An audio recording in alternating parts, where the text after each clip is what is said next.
রোববার দ্বিতীয় দিনের মতো কমপ্লিট শাটডাউন ও মার্চ টু এনবিআর কর্মসূচি পালন করেছে এনবিআর সংস্কার ঐক্য পরিষদ। ঢাকা ও ঢাকার বাইরের রাজস্ব কর্মকর্তা কর্মচারীরা আগারগাঁওয়ে এনবিআর ভবনের সামনের ফটকে এদিন সকাল থেকেই অবস্থান নেন। আইনশৃঙ্খলা রক্ষাকারী বাহিনীর সদস্যদের সতর্ক অবস্থানে দেখা যায়। আন্দোলনকারীরা জানান, এনবিআর এর সংস্কারের জন্য চেয়ারম্যানের অপসারণ জরুরি। বড় বাধা হচ্ছে এনবিআর এর চেয়ারম্যান জনাব আব্দুর রহমান খান।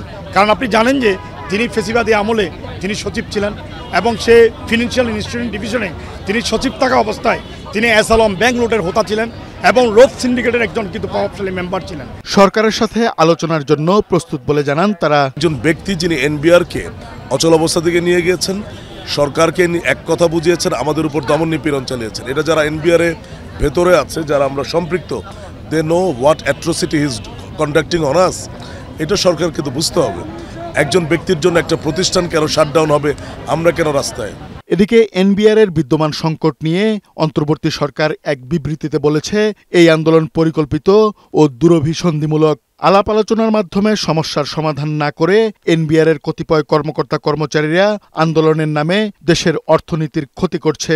বিবৃতিতে আরও বলা হয়েছে, জাতীয় রাজস্ব বোর্ডের আওতাধীন সকল শ্রেণীর চাকরিকে অত্যাবশ্যকীয় সার্ভিস ঘোষণা করার সিদ্ধান্ত নিয়েছে সরকার।